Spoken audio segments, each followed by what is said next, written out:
And as promised, my in-studio guest is Stafford Hunter.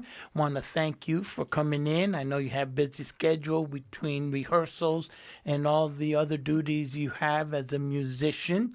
And before we continue about your birthday bashes, I'd like to ask you from your album I just shared with our audience, Continuum. Does that have anything to do, that title, with the Duke Ellington Band, the first one that was under the direction of Mercer Ellington after Duke had passed away, which was titled Continuum? Well, that's funny. I never actually thought about that, and I didn't really know that record very well at all.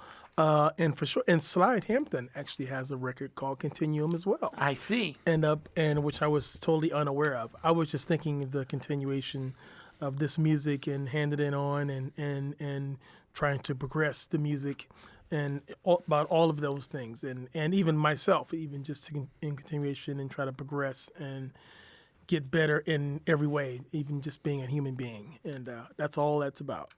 Well, the reason it piqued my curiosity is because of the fact that you were part of the Duke Ellington Band for so many years, and you worked with Mercer Ellington as well. Oh no, I didn't work. I joined the band right after Mercer passed. I joined in 98, I see. Okay. and he died in 94, I think. And I did work with Slide as well. Okay. So all right. both who got records. So it's all in there. Well, now that we have swept that under the rug, let's move forward and let's talk a little bit about your appearance at the Muse Performance Space, which happens to be one of my favorite jazz venues along the Front Range. Mine too. It's run by musicians, Claire Church and Pete Lewis, and they run it as a nonprofit. And you'll be there this Friday at 7 p.m., the Muse Performance Space in Lafayette. And you have your Samba Bossa Birthday Bash with incredible musicians such as Eric Gunnison piano, Gabe Roop on bass, and BK Braxton Kahn on drums. Tell us about this birthday bash that's going to focus in on Brazilian music. Well, first, Eric just had a birthday. Yes. So he's a March baby. And I thought Gabe, I forgot to ask him whether he was a March baby as well. He was an Aries. But yeah, every year in New York, I would usually do a week or two. After I'll admit it, I'm over 50. You're still a young man. Yeah. Well, I say that I'm not old, but I'm surely not young anymore. My body tells me, whenever I look pretty good and everything, but definitely I'm not 30 years old anymore, or 20 years old. But I'd start celebrating for maybe like, it was 2 or 3 days, and then it was a week, and then it was 2 weeks. And, as you get older, I guess you just celebrate life a little bit more, because you just be happy, that you're here. Because a lot of folks we know that aren't here and have left very, very early. Of course, a bunch of great musicians. So my birthday this year is, I'm in Colorado now, so I'll push it back to a week. It got to be like 2 weeks.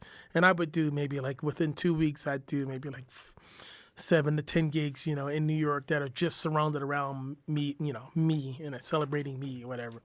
But here I got a few different things, and I wanted to do something different this year. And of course, I love the music, Brazilian music, sambas and bossas and things. And I had already booked the band, and thought, I said, I figure what I'm going to do. And I said, I just happened to turn on the radio, I think once, and one of the first records that I got was introduced by an older woman, and I think I was 20 years old or something. I dated an older woman, and she introduced me to João Gilberto. And I didn't know anything about this music, and she said, here's a record, I think it's called Live at Montreux, I think, and just solo guitar and vocals.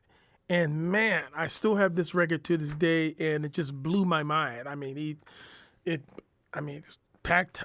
It sounded like it was a stadium, and it's just this one cat and guitar and playing these beautiful melodies, and it's like you can hear a pin drop. like every word, every note, man, you got everyone's attention, man. And I was just like blown away by this music, and have been ever since. And, One of Brazil's greatest composers as well, not just guitarists and vocalists. Oh, most definitely. And not this year, I said, you know what, I'm gonna do some of his music, and I said, well, why don't I just make it a samba and bossa thing, and then the name Stafford Samba Bossa. Yeah. Birthday. Yeah, You know, yeah, it sounds kind of a little rhythm to it, so Absolutely. you know, it's gonna be fun, and and it's probably an area of this music. It's all connected to jazz, all connected to the motherland. It's all connected. Absolutely. All rhythm. And so, and folks probably haven't heard Eric or Gabe or BK in this realm, you know, that much. You know, maybe a little bit, but maybe a tune or so here and there. But that's all we're going to do. So it'd be interesting for the folks to hear these folks that are all well-known, great musicians in the area doing something that's, you know, not exactly in the area that they hear them all the time. So. My in-studio guest, Stafford Hunter, will be celebrating his birthday this weekend, Friday evening, at Muse Performance Space. I'll be giving away a pair of tickets for that momentarily. And you'll also have in your repertoire on Friday night of Brazilian music, the music of Antonio Carlos Jobim, sometimes called Tom Jobim.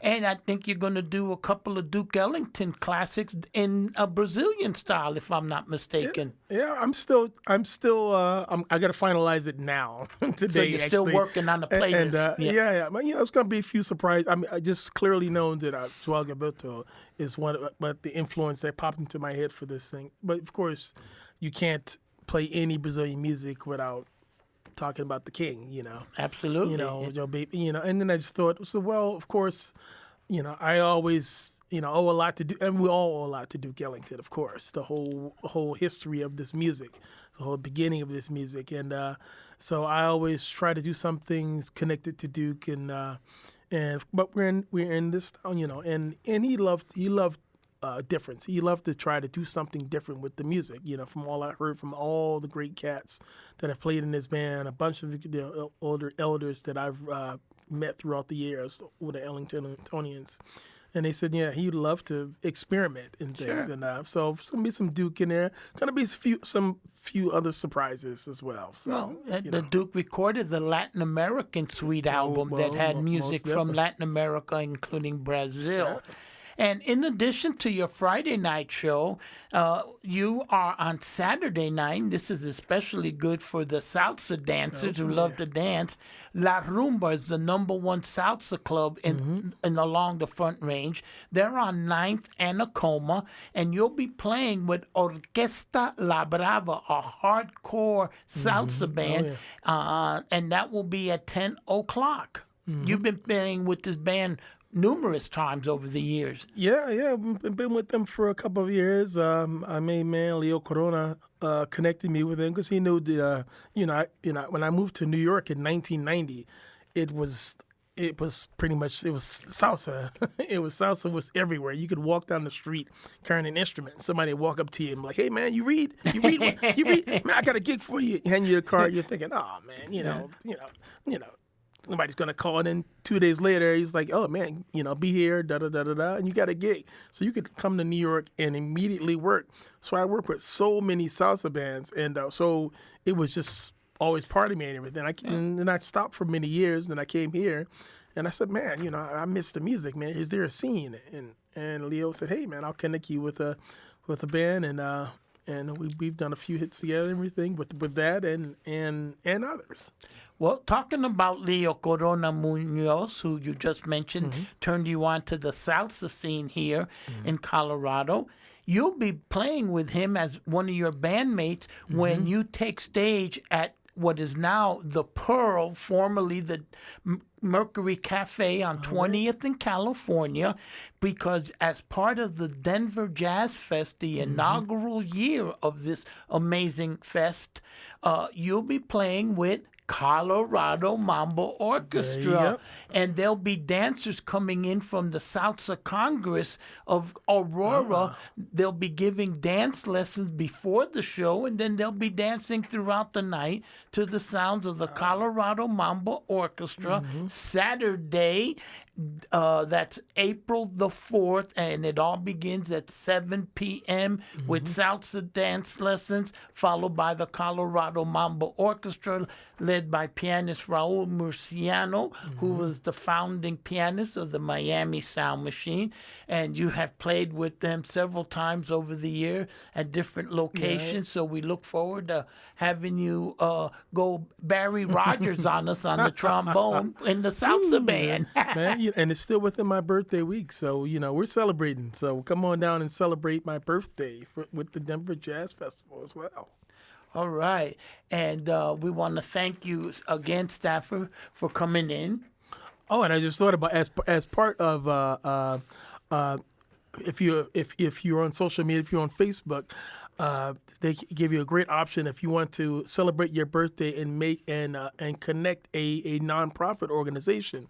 I have chose my nonprofit organization to be Brother Jeff's Cultural Center. Excellent choice. Yeah. So if you're not hip to Brother Jeff's, you need to be, particularly if you are in the Denver area and in really of all of Colorado. I mean, he's really helpful with all the different communities, with education, with connecting politicians with the people with politicians, food drives, just anything. I mean, he'll get on the horn and be like, "Hey, I saw somebody, was out in the cold at so-and-so corner of so-and-so. Let's bring them some blankets." And I mean, all kinds of stuff just like that. And of course, he actually puts on music shows there. So of course, me as a musician, I got connected via that way. And it's just he's an incredible dude to sit down and talk with. Towering figure in the Denver community, Brother Jeff, not only for what he does at the Cultural Center, but all those other things, free turkey giveaways, Thanksgiving, and during the holiday season of December. Doesn't matter your background or who you are or your ethnicity. Brother Jeff, we are all one. And the same. And he has free jazz concerts the 4th Friday of every month, which is coming up here, and never a charge to get in. Always have the great music. You've played there many times. I think I'll be the next time I'll be there will be in May. Perfect. But please go on to Facebook and I'm going to repost it again, and you can you can make a donation to Brother Jeff's, and it's all the dollars will be definitely they're all needed and they all will be used very well. Whether it's you're directly connected, I'm sure there's only a couple of different degrees of separation between you actually knowing somebody, or you knowing somebody who's going to do something or has been doing something here in Denver and Colorado and so on and so on. So whatever you can donate, $1, $5. And you can also donate non-perishable goods, because in Brother Jeff's Cultural Center, he has a food pantry that you can go at any time and get whatever you need from the wide array of choices at the food pantry, Brother Jeff's Cultural Center, between 28th and 29th on historic Welton Street in 5 Points. And one last thing I'd also like to mention, Stafford, not only do you support Brother Jeff's Cultural Center, you're a longtime supporter of Convo Jazz, and almost every time I see you, I always see you wearing Convo Jazz gear, and whether you're on 100%. Stage or just out and about, and around the world. On behalf of everybody here at KUVO, Convo Jazz, we want to thank you, because you have come here and you become a very valuable member of the Denver musicians community and of the Denver community as a whole. Appreciate it. And I appreciate you guys. You welcomed me as soon as I got here, and you guys do so much great stuff for the community, for the jazz community, for just community in general. So, I think we should all be thankful of Convo. So. And before I give away this pair of tickets, one final note concerning my in-studio guest is you can go to KUVO's YouTube channel or Twitch channel, and write in Stafford Hunter, and you will see a performance by Stafford that he did for Kwanzaa. And yes, it's Kwanzaa, that's December, but hey, the music is so good, it doesn't matter what time of year it is. And it's a Kwanzaa suite that you put together, that you composed and arranged, and that is on a YouTube channel. And if you didn't catch it during Kwanzaa, or you just want to hear it again, go to our Crew at KUVO YouTube channel, put in Stafford Hunter, and there he'll be playing for your delight. Oh, and in all of this, we forgot to say you also play the shells because of Steve Toure, who helped you get along in playing shells. Oh man, that's my one of my teachers, mentors, and employers, which is a great thing. Absolutely. Well, I have a pair of tickets to give away to the Muse Performance Space this Friday at 7 p.m. to see Stafford Hunter Samba Bossa Birthday Bash with the Eric Gunnison Trio. Yeah. Oh, yeah, I got to make sure that one came out correctly. All you have to do is text us as 303-291-0666. On Convo Jazz. Lunchtime. Thank you, Stafford. Hey, thank you.